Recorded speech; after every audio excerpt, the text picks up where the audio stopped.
Bonjour les amis, c'est Cyril de Lille. À quoi est-ce que sert l'Église? Comme je l'ai expliqué dans une vidéo précédente, le salut, le fait d'être sauvé est individuel. Ce n'est pas l'Église qui nous sauve.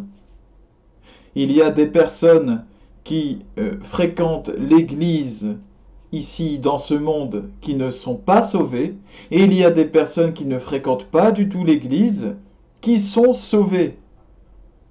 Alors dans ce cas, à quoi est-ce que sert l'Église?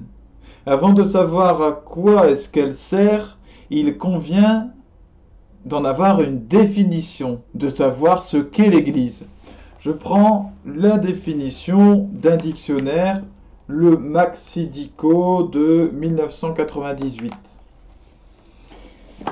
L'Église se reconnaît d'une part une dimension visible, institutionnelle, les fidèles et leurs pasteurs légitimes, soumise aux contingences historiques, et en tant que telle se définit cette Église-là comme le peuple de Dieu.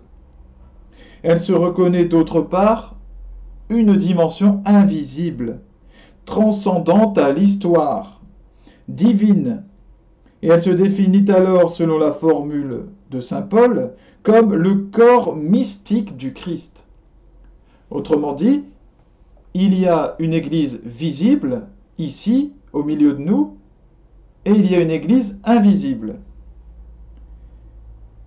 Dans cette perspective, se distingue l'Église militante, les fidèles vivant en ce monde, l'Église souffrante, constituée des âmes du purgatoire, et l'Église triomphante, les justes qui sont au paradis.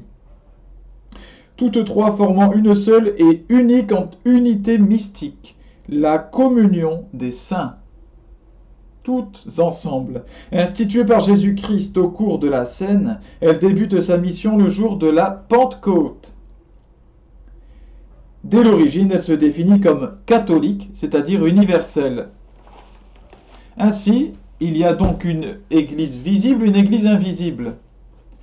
Nous allons nous intéresser, nous, à l'Église visible, l'Église qui est ici et maintenant visible de nos yeux en ce monde.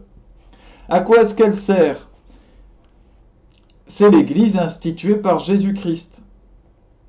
En réalité, l'Église, c'est tout simplement la meilleure école qui soit vers la sainteté, vers le salut éternel. L'Église est la création, l'entreprise, le groupe humain le plus riche qui soit.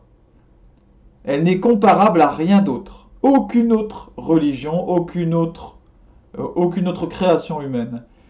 Elle est riche à tous les points de vue, artistiquement. Les livres, les peintures, les musiques. Théologiquement, il y a des théologiens, les plus grands théologiens de toute façon qui ont existé sont catholiques et ont agi pour le compte de l'Église catholique. Philosophie, voilà, en général, les théologiens, ceux qui parlent de la réalité de Dieu, sont des philosophes, les deux matières étant intrinsèquement liées, etc.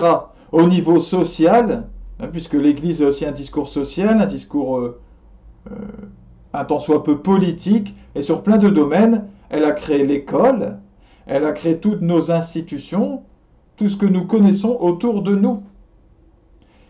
L'Église, c'est la meilleure école qui soit pour être nourrie de vertu, c'est-à-dire de ce qui nous mène au bien, pour nous éloigner du mal. Mais ce n'est pas l'Église qui sauve, tout comme ce n'est pas le vaisseau. Un vaisseau extérieur, ce n'est pas un vaisseau spatial qui va nous mener vers le ciel. Non. Le vaisseau spatial nous permet de faire une partie de la route, mais après c'est à nous, par autre chose, donc en réalité par ce qu'on appelle la foi, ce lien invisible par le cœur, d'accéder au salut. En ayant nourri un amour tellement grand pour Dieu que nous puissions lui demander pardon.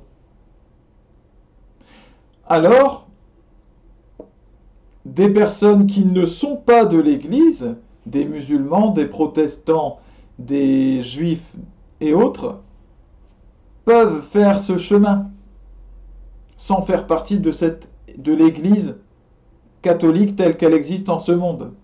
Le chemin, évidemment, pour eux sera plus difficile.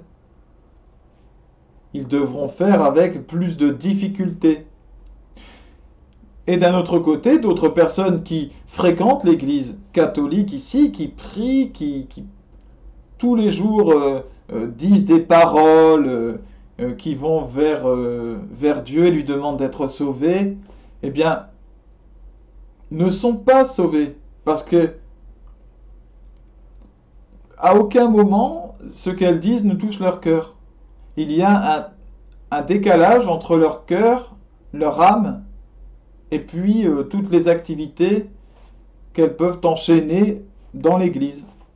Voilà pourquoi nous ne sommes pas jugés par des actes sur le temps de prière que nous avons passé, mais bien sûr ce point, ce résultat suprême que nous devons atteindre, celui d'avoir tellement d'amour que nous sommes capables de demander pardon en toute humilité à Dieu. Voilà, ce qui compte, c'est bien ce point final, et non pas l'Église, non pas le vaisseau. L'Église n'est pas le salut en lui-même, mais elle est quand même le meilleur vaisseau, la meilleure école qui soit pour y accéder. À bientôt les amis, soyez bénis par Jésus-Christ.